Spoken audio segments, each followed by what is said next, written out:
The water was already at the second-floor windows when Danny Reyes brought the flatboat in hard against the colony wall. The Compact's emergency advisory had gone out 6 hours earlier. Compact Central had assessed the situation on Velsoth Station's coastal settlement as non-recoverable by standard means. The glacier calving event on the northern shelf had been 12 times larger than the seismic models predicted, and the resulting surge was still moving. By the time Velsoth's eastern harbor reported flooding, the Compact's regional response coordinator had already issued the official designation. The settlement was below the survivable waterline, and evacuation assets should be redirected to secondary sites at higher elevation. That assessment was on Danny's relay when she launched the flatboat from the EAS forward station at 7:40. She had read it twice. Then she had loaded the boat with 4 medical kits, 2 coiled rescue lines, an inflatable platform, and a second handheld beacon, and she had driven south toward the coast. The colony was a Velsoth coastal cluster built in the style typical of the Orhathi, a semi-aquatic species who spent most of their lives in and out of the water, and who built their permanent structures on the shallower benches of the intertidal zone, because that was where the food was. The Orhathi looked like something between a large otter and a very old idea of what the sea should look like, dense-furred in slate and pewter, with wide flat tails built for propulsion and eyes set high in their heads for surface scanning. They were fast in the water and slow on land, which was relevant information when the land was becoming the water. She cut the motor 30 meters out and let the flatboat drift in on the surge. The settlement was not gone. Not yet. The lower residential tier, a cluster of wide, flat-roofed structures built close to the waterline, was submerged past the roofline. The mid-tier structures were half under. The upper community building, a broad Orhathi meeting hall with its characteristic curved roofline, still had its top floor clear of water, and that was where the heat signatures were concentrated. She had seen the thermal scan before launch. 47 individuals in the community building, maybe more clustered in the internal spaces. Families with young Orhathi juveniles who had not yet developed full swimming endurance. That was the detail that mattered. Danny put the motor back on and brought the flatboat in.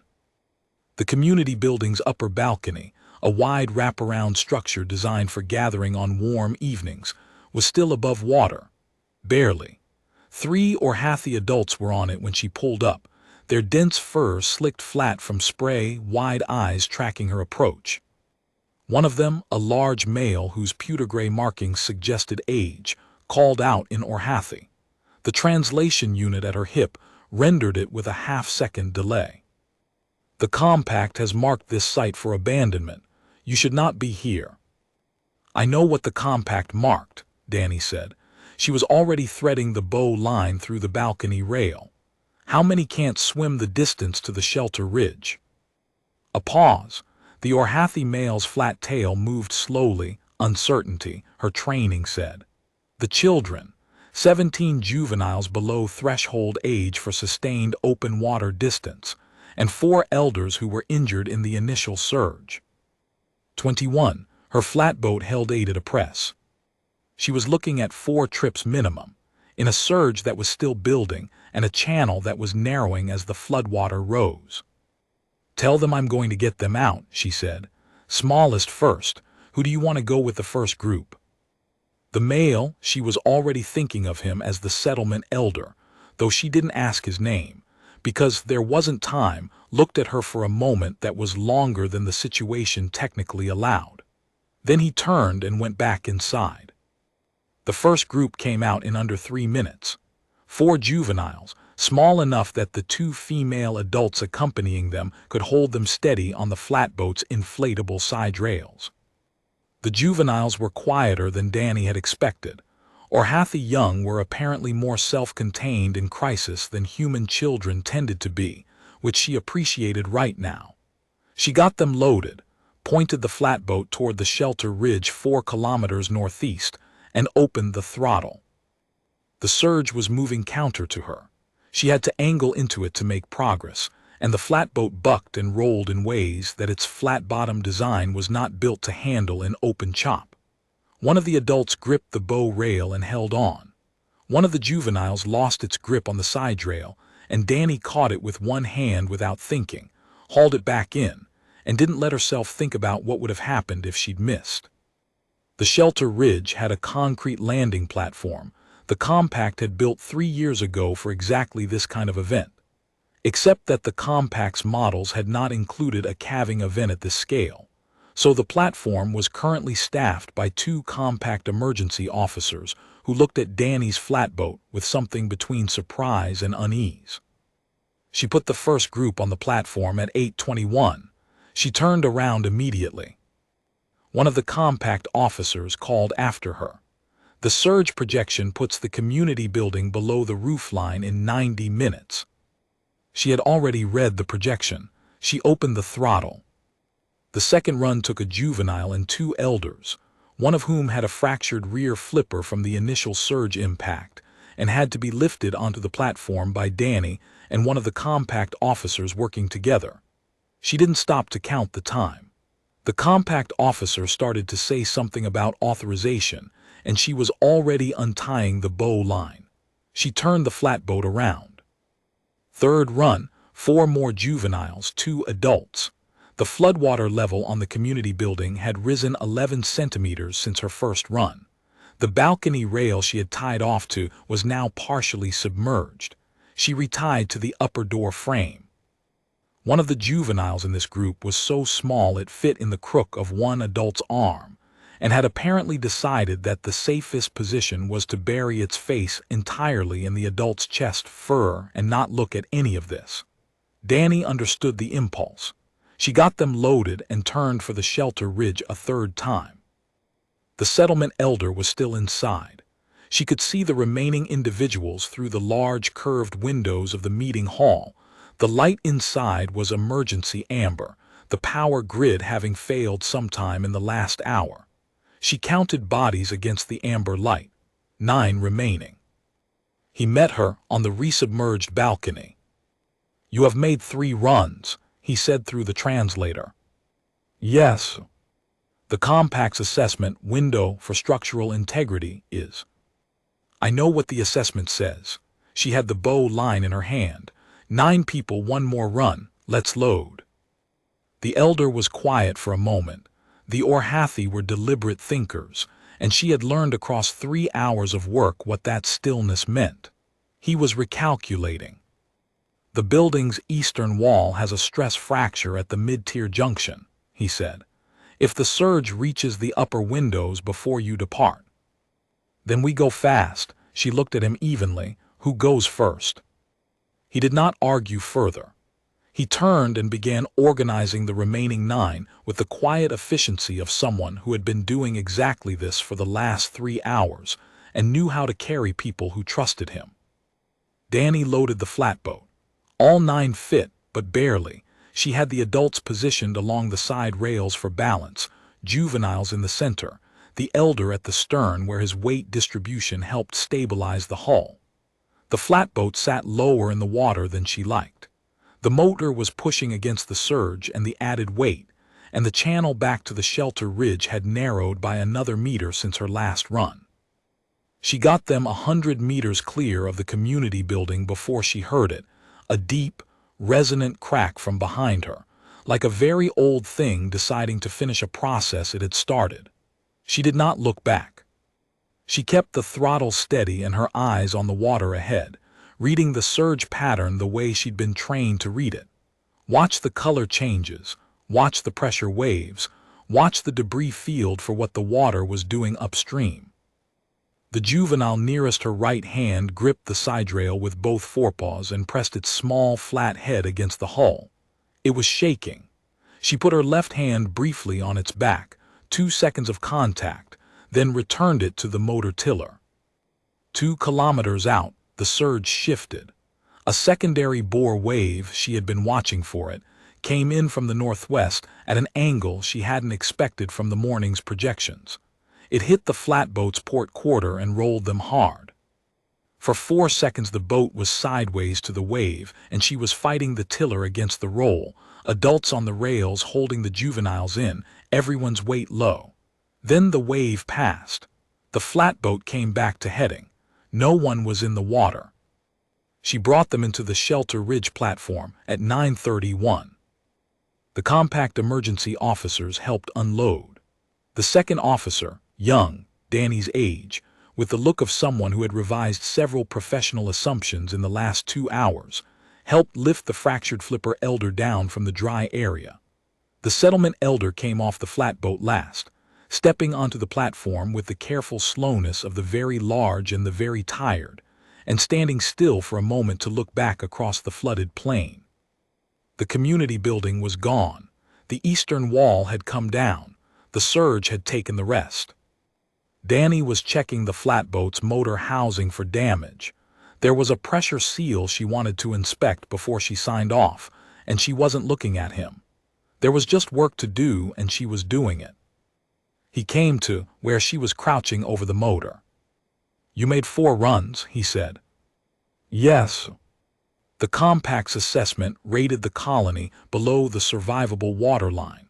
The evacuation window was designated as expired. "I read the assessment." The elder looked at her. His wide eyes, set high in his dense furred head, caught the late morning sky, pale blue, cloud-heavy, the kind of light that came after a storm had taken most of the pressure out of the air. Behind him, Danny could see the 47 surviving Orhathi distributed across the shelter ridge platform, some sitting together in the close-grouped way their species rested, some being attended by the compact's medical officers. The juveniles pressed in among the adults with the particular warmth of small bodies that had been frightened and had found safe ground. 47. 21 couldn't have swum the channel distance. The rest could have, probably. But the tide was still running and the channel had debris in it, and the word probably meant something different when applied to juveniles and fractured flippers and a surge that was still building. "What is your name?" the elder asked. "Danny Reyes. EAS Forward Station, Compact Sector 9. He repeated it carefully in the Orhathi phonology. It came out slightly different, vowels reshaped, the consonants softened. Then he said something in Orhathi that the translator unit rendered with an asterisk, which meant it was in a register the system didn't have a clean equivalent for. Below the asterisk, the best match approximation, one who continues past the last point. She looked at it for a moment, then she put the translator unit away. "The motor seal is fine," she said. "The hull's going to need inspection at the station, but it'll make the run back." She stood up, brushing water from her knees. "I need to file the incident report before 1800, and there's a secondary cluster 2 kilometers north that the compact's morning sweep may have missed. Are any of your people medically cleared to give a status update on the northern settlement?" The elder's flat tail moved, something she had learned to read as a small calibration of posture, the Orhathi equivalent of a considered breath. "I can provide what I know," he said. "Will you come back?" "I'm EAS. This is what we do." She got back into the flatboat. Behind her, on the shelter ridge platform, 47 Orhathi watched her go. The settlement elder stood at the platform's edge for a long time, watching the small flat boat move back down the flooded plain toward whatever else needed doing. Beside him, the juvenile who had gripped the hull for 2 kilometers of open water sat very still, watching too, until the boat's silhouette became just another moving shape in the pale light off the water. The elder did not say anything else. He had already said the one word that mattered, the one the translator had marked with an asterisk. It was enough. By the time the compact's formal after-action review was filed 3 weeks later, it noted that EAS specialist Danny Reyes had conducted 4 unauthorized rescue sorties to a site officially designated below the survivable waterline, recovering 47 Orhathi individuals including 21 non-swimmers and 4 medically compromised persons, in a total operational window of under 2 hours. The review committee, recommended a formal commendation. It also noted, in a separate paragraph that the committee had not initially planned to include, that the EAS station's standard flatboat was rated for 6 persons, and Danny's fourth run had carried 9. The committee did not recommend any action on that point. They marked it instead as a note for future protocol review, which was the formal way of acknowledging that the protocol had not been adequate to the situation, and that the person who had noticed was already back at work. The Orhathi settlement submitted its own document to the Compact's review board. It was not a complaint. It was, the translator's header note explained, something closer to a record, the kind the Orhathi maintained for memory, not administration. The settlement elder had written it in his own hand. It described the flatboat, the 4 runs, the narrowing channel on each return approach, the secondary bore wave that had rolled them sideways 2 kilometers from the platform. It described the juvenile who had pressed its face into its parent's fur. It described the moment the eastern wall came down across the water behind them. The document said, in the register the translator had marked with asterisks, that the Orhathi language had a category for the specific act of continuing when continuation was no longer required by law or protocol or expectation, and that they had not seen it performed by someone outside their own people before. It said they had a word for it now. The review committee appended the document to the file without comment. Danny, reading the review at the EAS station 3 weeks later, noted the commendation, the protocol review flag, and the appended document. She read it once carefully, then filed everything in the appropriate folder, and returned to the motor inspection log she had been working through before the notification arrived, because the boat's starboard drive seal had been showing minor, where since the flood run and she wanted it resolved before the next storm window opened. Some things were worth finishing properly.